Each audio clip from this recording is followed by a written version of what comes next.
Fisheries corporation chairman మెట్టు సాయి గారు ఉన్నారు, మాట్లాడదాం. మెట్టు సాయి గారు, కేటీఆర్ను ఎంత తిడితే అంత మంచిది, మాకే 20 ఏళ్ళు కాంగ్రెస్ వెనక్కి వెళ్తూ ఉంది, రేవంత్ రెడ్డి మాటలను చూసి తిడితే మాకు ఆశీర్వాదాలు అంటారు. వాళ్ళకి మంచిది అవుతుంది అంటారు, మీరు తిడితేనే ఉంటారా? తిడితే మంచిది అంట వాళ్ళకి. గత పదేళ్ళు మీరు చేసిన మోసాలకు తిట్టాలన్నా మెచ్చుకోవాలన్నా మీరు చెప్పండి. గత 10 ఏళ్ళు మీరు చేసిన మోసాలు అన్నీ కావు, రాసుకుంటూ పోతే రామాయణం అంతా, చెప్పుకుంటూ పోతే మహాభారతం అంతా ఉన్నాయి. మిమ్మల్ని మెచ్చుకోవాలన్నా? కాళేశ్వరం అని చెప్పి 1,00,000 కోట్లు, మిషన్ భగీరథ అని చెప్పి 50,000 కోట్లు, కమిషన్ కాకతీ అని చెప్పి మళ్ళీ 10,000 కోట్లు, మళ్ళీ హరితహారం అని చెప్పి 10,000 కోట్లు, ఓనబ్బ సొమ్ము అని చెప్పి మీరు దోచిపెట్టి దాచుకున్నారండి. దీని కూడా మెచ్చుకోవాలన్నా? కొంచెమైనా సిగ్గుండాలి. మీరు అబద్ధాలు మాట్లాడుతున్నారు అసెంబ్లీ సాక్షిగా. బీఆర్ఎస్ నాయకులు ఈ అబద్ధాల యూనివర్సిటీలో పట్టాలు పొంది ఆ ట్రైనింగ్ క్లాస్కి తీసుకొని అసెంబ్లీలో వచ్చి ఇష్టం వచ్చేట్టు మాట్లాడుతారు.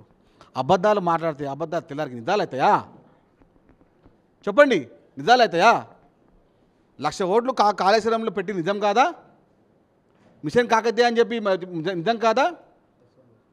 అదేవిధంగా బంగారు తెలంగాణ అని చెప్పి కల్లకుంట కుటుంబమే బంగారమైనది, అది నిజం కాదా? బంగారు తెలంగాణ కావాలంటే S1 అన్నటువంటి హరీష్ రావు, S2 అన్నటువంటి కేటీఆర్ ఇద్దరు తాజా మాజీలు కావాల్సింది. S1 ఏంది, S2 ఏంది? జనరల్గా అయితే A1 A2 అంటారు, మీరేంది S1 S2 ఏంది? S1 అంటే సిద్దిపేట, S2 అంటే సిరిసిల్ల. ఈ ఇద్దరు శాసనసభ్యులు వచ్చే ఎన్నికల్లో తాజా మాజీలు కాబోతున్నారు. అంటే ఎందుకు గెలిచిరు కదా వాళ్ళు ఆల్రెడీ. వస్తే ఎన్నికలు పక్కలు వస్తాయి. ఎన్నికలు ఎప్పుడొచ్చినా 28 కానివ్వండి, 29 కానివ్వండి, ఎప్పుడైనా కానివ్వండి, ఎప్పుడొచ్చినా ఈ ఇద్దరిని, ఈ దుర్మార్గులని, ఈ దొంగలని, ఈ దగాకోర్లని మాజీలు చేయనికే సిద్దిపేట ప్రజలు, సిరిసిల్ల ప్రజలు సిద్ధంగా కంకణం కట్టుకొని ఉన్నారు. దోచుకొని దాచుకొని కల్లకుట్ల కుటుంబమే బంగారమైనప్పుడు ఒక దళితులు బంగారం కావద్దా? ఆయన మహిళలు బంగారం కావద్దా? బీసీలు బంగారం కావద్దా? మీ కుటుంబం బంగారమేం కావాలనా? ఇలాంటి మోసాలు చేసినందుకు అసెంబ్లీ సాక్షి మిమ్మల్ని మెచ్చుకోవాలనా? చెప్పండి.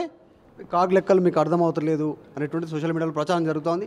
హరీష్ రావు వచ్చి బట్టి, తర్వాత శ్రీధర్ బాబు ఇద్దరు మంత్రుల దగ్గర కూర్చొని ఎక్స్ప్లెయిన్ చేశారు కాగ్ రిపోర్ట్ అని. చూడండి, ఈయన ఎమ్మెల్యే పనిచేసిన పిలిచి కూర్చొని మాట్లాడితే ఈ అపర మేధావి, ఈ అపర శాస్త్రవేత్త, అపర కాలజ్ఞాని, భవిష్యత్తు తెలిసిన నాయకుడు హరీష్ రావు అని వీళ్ళ బిల్డప్. ఈ బిల్డప్కు తోడు ఆ సోషల్ మీడియాలో కాగ్ రిపోర్ట్కి అర్థం కావాలని చెప్పి, అరే నీకన్నా ముందు మన శ్రీధర్ బాబు గారు ఎమ్మెల్యే చేసిర్రు, మంత్రి చేసిర్రు, మర్చిపోని జరా మాట్లాడు, కొంచెమన్నా సిగ్గుండాలి మాట్లాడనీకే, చెప్పనీకే. అసలు నోరా మోరా నీది అసలు? శ్రీధర్ బాబు గారు ఎమ్మెల్యే అయినప్పుడు ఈయన ఎక్కడున్నాడు? కొంచెం సిగ్గుండాలి చెప్పుకోనీకే. నువ్వు పేపర్లు చూసి చెప్తారు నాయన లెక్కలు. శ్రీధర్ బాబు గారు, బట్టి గారు పేపర్లు చూడకుండా చెప్తారు లెక్కలు. అది వాళ్ళ విజ్ఞానం, అది ఒక విజ్ఞత.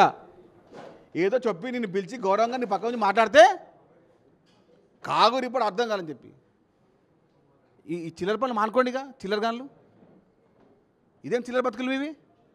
ఇంకా మారరా మీరుగా? ఇంకా మారరా ఇక మీరు? అంటే ఒక శాసనసభ్యుని పక్కన కూర్చొని మాట్లాడితే ఇదా మీరు చేసుకునే వ్యవహారం?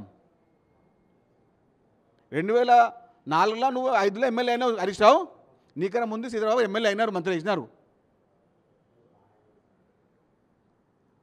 ఉందా దిమాకు ఎంతనా?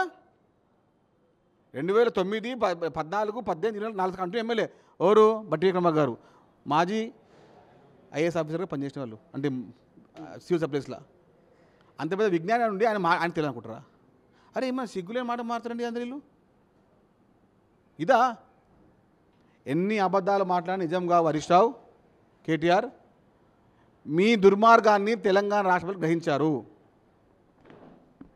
కాబట్టి చెప్తున్నాను, వచ్చే ఎన్నికల్లో సిద్దిపేట, సిరిసిల్లకు కొత్త శాసనసభ్యులు కాబోతున్నారు. ఇది అసెంబ్లీలో జరిగినటువంటి ఇష్యూ. హరీష్ రావు వెళ్ళి బట్టి తర్వాత శ్రీధర్బాబు దగ్గర కూర్చొని మాట్లాడినటువంటి మాటలకు సంబంధించి కావాలనే తప్పుడు ప్రచారం చేస్తున్నారు సోషల్ మీడియాలో అనేటువంటి స్టేట్మెంట్ చేస్తున్నారు. సో ప్రజలు ఆల్రెడీ తిరస్కరించారు మిమ్మల్ని, ఇకనైనా మారండి అనేటువంటి స్టేట్మెంట్ మెట్టు సాయి చేస్తూ ఉన్నారు, ఫిషరీస్ కార్పొరేషన్ చైర్మన్. ప్రపంచంలో ఏ మూల ఏ క్షణం ఏం జరుగుతుందో వేగంగా తెలుసుకోవడానికి తొలి వెలుగు వాట్సాప్ ఛానల్ని ఫాలో చేయండి.